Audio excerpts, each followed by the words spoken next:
నిన్నొచ్చేసరికి JNTUK 4-1 BTech regular supply results అయితే declare చేశారు. R20, R19, R16 వాళ్ళయి.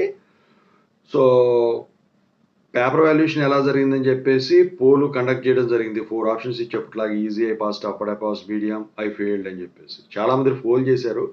So, ఇప్పుడు 4-1 BTech paper valuation ఎలా జరిగింది? 3-1, 3-2 సప్లీ పేపర్ వాల్యుయేషన్ ఎలా జరిగింది? 3-1 బీటెక్ రెగ్యులర్ పేపర్ వాల్యుయేషన్ ఎలా జరిగింది?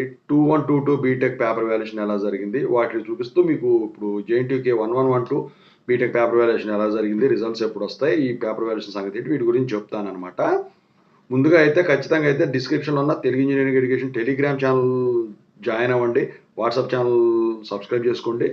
ఇక వచ్చేసరికి ఈ ఛానల్ ఇంతవరకు సబ్స్క్రైబ్ చేసుకున్న సబ్స్క్రైబ్ చేసుకుని వీడియోని లైక్ చేసి షేర్ చేయండి ఖచ్చితంగా అయితే. ఇక సాఫ్ట్వేర్ కోసం వర్క్ సపోర్ట్ ఛానల్ ఉందండి, ఖచ్చితంగా అయితే మీరు సబ్స్క్రైబ్ చేసుకుని మీకు ఉపయోగపడుతుంది. ఇక టాపిక్లో వెళితే 4-1 నుంచి 2-1, 2-2 వరకు పోల్స్ ఒకసారి చూడండి. 4-1 నుంచి ఆ తర్వాత థర్డ్ ఇయర్లో సప్లీవి 3-1, 3-2 అని ఉన్నది ఏంటంటే సప్లీది. ఆ తర్వాత 3-1 బీటెక్, ఆ తర్వాత వచ్చేసరికి 2-1, 2-2 బీటెక్. మీరు పోల్ పర్సంటేజ్ గమనించినట్టయితే 4-1 బీటెక్ పేపర్ వాల్యుయేషన్ బాగానే జరిగింది వీటన్నిటితో కంపేర్ చేసినట్టయితే. ఓకేనా? అయితే చాలామంది కూడా క్లియర్ అయిపోయిందని చెప్పేసి కామెంట్ చేయడం జరిగింది. ఆ తర్వాత థర్డ్ ఇయర్ చూసుకుంటే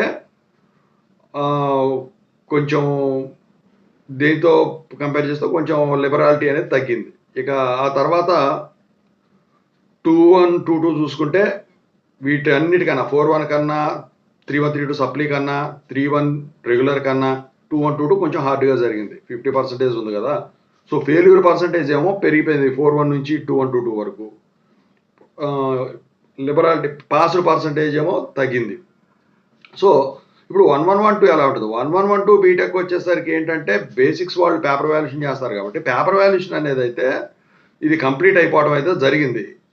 అయితే ఇక్కడ ఈ మార్క్స్ ఎంట్రీ ప్రాసెస్ కనుక కంప్లీట్ అయిపోయినట్టయితే రేపు రిలీజ్ చేసేదానికి ఛాన్స్ ఉంటుంది వాళ్ళ రేపట్లో. లేదు ఇంకా అవ్వలేదు, ఆ వెరిఫికేషన్, ఆ పీడిఎఫ్స్ తయారు చేయడం అని అంటే మాత్రం నెక్స్ట్ వీక్ రిలీజ్ చేస్తారు. ఎట్టి పరిస్థితుల్లో నెక్స్ట్ వీక్ కల్లా మీ 11, అంటే ఈ 25th లోపు మీ 11, 12 బీటెక్ రిజల్ట్స్ కూడా రిలీజ్ చేసేదానికి మ్యాక్సిమం ఛాన్సెస్ అయితే కనిపిస్తుంది. నా ఎక్స్పెక్టెడ్ డేట్ అయితే నేను 25th అనుకుంటున్నాను. కాకపోతే ఇవాళ రేపట్లో కనుక మార్క్స్ ఎంట్రీ కనుక కంప్లీట్ అయితే రావచ్చు. సో ఒక డేట్ అనేది చెప్పాలి కదా. సో 11, 12 బీటెక్ రిజల్ట్స్ సంబంధించింది. మరి పేపర్ వాల్యుయేషన్ ఎలా జరుగుతుంది?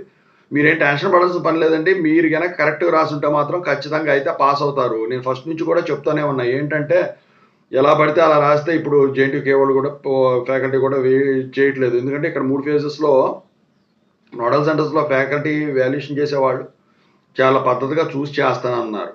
ఓకేనా? సో మీరు అందరూ కూడా ఖచ్చితంగా అయితే నాకు తెలిసి కంటెంట్ కనుక రిప్రజెంట్ చేయగలిగితే మ్యాక్సిమం అందరూ కూడా పాస్ అయ్యేదానికే ఛాన్సెస్ ఎక్కువ కనిపిస్తాయి. సో మ్యాథమెటిక్స్ సబ్జెక్టు ఇలాంటివి, BEEE ఇలాంటివి, లేకపోతే కోర్ సబ్జెక్ట్ ఈడీసీ ఇలాంటివి ఏమైనా ఉంటే కనుక అవి మాత్రం రూల్స్ ప్రకారం గట్టిగానే జరుగుతాయి. ఇంగ్లీషు ఇలాంటివి ఏమన్నా పార్ట్ 2లు కనుక ఉన్నట్టయితే మనం చేసేది ఏం లేదే కాటికి, అవి అట్లాగే అయిపోతూనే ఉంటాయి. ఓకేనా? సో మీరు కాన్సన్ట్రేట్ చేసి మీరు గుర్తుంచుకోవాల్సింది ఏంటంటే మ్యాథ్స్ సబ్జెక్టు, కోర్ సబ్జెక్టులు ఇలాంటివి మంచిగా రాసామా, చెడ్డగా రాసామా. ఓకేనా? సో మొత్తానికి అయితే పేపర్ వాల్యుయేషన్ అప్డేట్ కానివ్వండి, రిజల్ట్ సంబంధించి అప్డేట్ కానివ్వండి, ఇక ఎప్పుడు రిలీజ్ చేస్తారు దాని గురించి అయితే ఇదండి. సో మీకు ఏమైనా డౌట్స్ ఉన్నట్టయితే కాల్ మీ 4 ద్వారా అయితే ఖచ్చితంగా అయితే కాల్ చేయొచ్చండి. సో టెలిగ్రామ్ ఛానల్లో ఖచ్చితంగా జాయిన్ అవ్వండి. ఈ ఛానల్ ఖచ్చితంగా అయితే సబ్స్క్రైబ్ చేసుకోండి. చూసిన ప్రతి ఒక్కరు కూడా మీరు అప్డేట్ మిస్ అవుతారు. Thank you.